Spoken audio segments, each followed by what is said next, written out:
Assalamualaikum warahmatullahi wabarakatuh.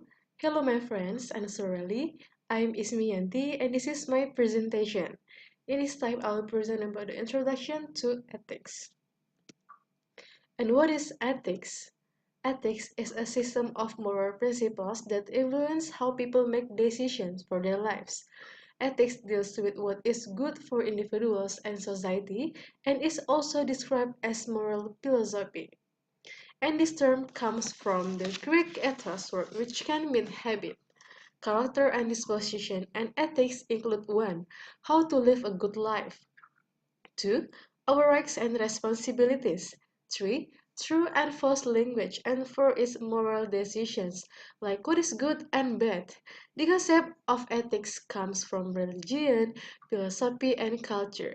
They instill debate on topics such as abortion, human rights, and professional behavior.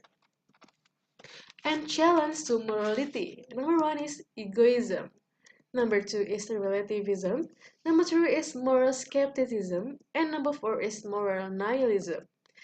Okay, one is egoism. What is egoism? According to psychology today, selfish people pay too much attention to their own wants, needs, and well-being. As selfish behaviors is often described as immoral.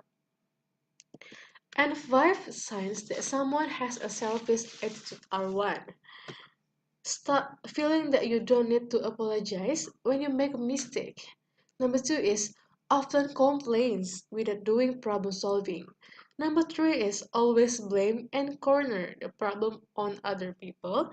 Number 4 is not being able to tolerate in relationships. And number 5 is likes to judge badly about other people. So, how to solve it? Okay, one is start cultivating a sense of empathy. If before he was always busy with himself, then now is the time to make time to need others. With listening, empathy will slowly begin to grow, and being able to empathize with other people in one of being calm and mature. And number 2 is learn to be patient. One of the triggers of selfishness is difficultly being patient. She can't wait for others to get her right first, so she put herself first. And learning how to be patient and hold back it is a great way to reduce selfishness. And number 3 is stop comparing. Stop comparing. If he wants to get rid of selfishness, he needs to learn how to stop making comparison about himself with others. The way to change yourself for the better is to try to accept yourself and the reality of someone's life first. And number 4 is develop favorable prejudice against others.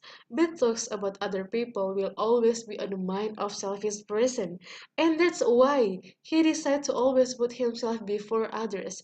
The way to be a kind and selfish person is to start trying to drink about other people and put aside all prejudice before they are proven true.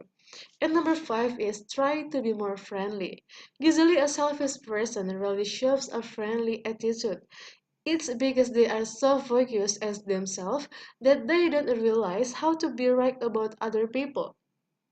Starting to be friendly by smiling often can be a way of appreciating other people who are right, because being friendly, someone has given appreciation to other people who interact with him. And number 6 is learn to start helping others.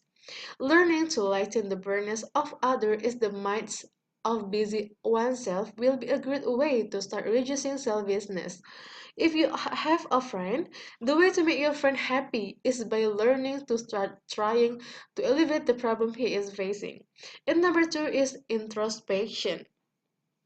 If a person wants to get rid of selfishness, it is also essentially necessary to reflect on whether he has success in getting rid of selfishness, at least bit by bit. Reflect on how much progress has been made in his character, still troublesome and annoys others.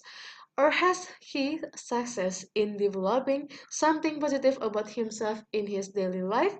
Self-introspection will also be a way to increase one's self-esteem. And number 8 is learn to be mature. Selfishness is closely related to childish thinking patterns. The way to get rid of childishness is by starting to erode the selfishness in oneself.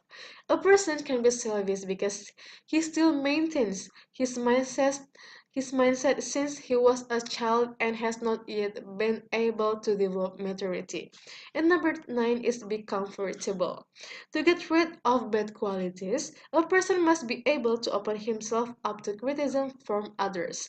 He must be able to be generous and accept suggestions and advice that are important for his self-improvement. Selfishness can be one of the cause of fights in the households because it is important for someone to be willing to be open and improve. And next is relativism. Historical and traditionally, different is perspective is what caused human life in the world to be more colorful. That's why many say, especially where philosophies conclude that humans are beings with conflict characteristics in their life, based on various kinds of interests which follow him wherever he lives. Views or opinions, action, knowledge, and so on, are the way of a human a group in addressing a problem that exists in them or other people outside beside themselves and their group, as well as other things that follow. The different interests which directly on or indirectly result in difference in addressing a problem. And this is two relativism. One is descriptive relativism, that is people are of different cultures, follow different norms, and have different conception of the good. And number 2 is ethical relativism. What makes an act morally right and wrong or something morally good or bad depends on the culture context in which the question is raised. In order to be able to change the different in view to become the common point of view, one must have its own seriousness, and in which there are three aspects that underline it. Namely, is one is seriousness, investing and understanding a problem, chronology, and reality which cause it. Because that it can be discussed in a real in an objective, clearly real and about the real view that occurs, not the opposite, fictional and subjective, not real and based on things that are not true. And number 2 is seriousness in some inconvenient views, opinions, suggestions, desire of self or group in the right place. Because if it's not in the right place, it will be bad.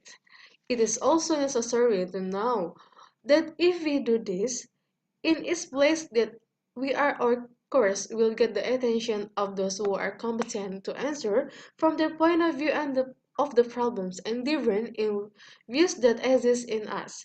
Because then there will be a culture of correction and interpretation between opposing camps. And number 3 is seriousness in conveying views, opinions, suggestions, desires of self or group to the right person and ready to listen to the difference of view. And next is moral skepticism. Many moral skepticism also makes strong capital claim that moral knowledge is impossible. Moral skepticism specifically opposes moral realism, the view that there are both knowable and objective moral truths. For example, a certain lecture can be said to be bad because the way that he teaches is only by reading the dictates in front of the class. But as humans, lectures are good because they often have studying in learning, are honest and trustworthy, always tell the truth and are always fair. In contrast, an expert doctor is who is very successful in his profession but is mercenary for charging very high consultation rates. Evaluation of someone from their profession only concerns one aspect or that person as human being.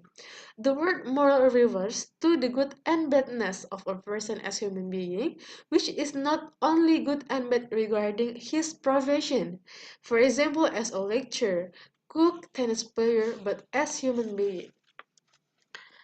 And the last is moral nihilism, that is include one Ethical claims are either fictitious according to error theories or neither true or nor false. And number two is they are not answerable to any reality. And number three is there is no such thing called morality. Okay, friend, there is my presentation. Thank you for your attention. Wassalamualaikum warahmatullahi wabarakatuh.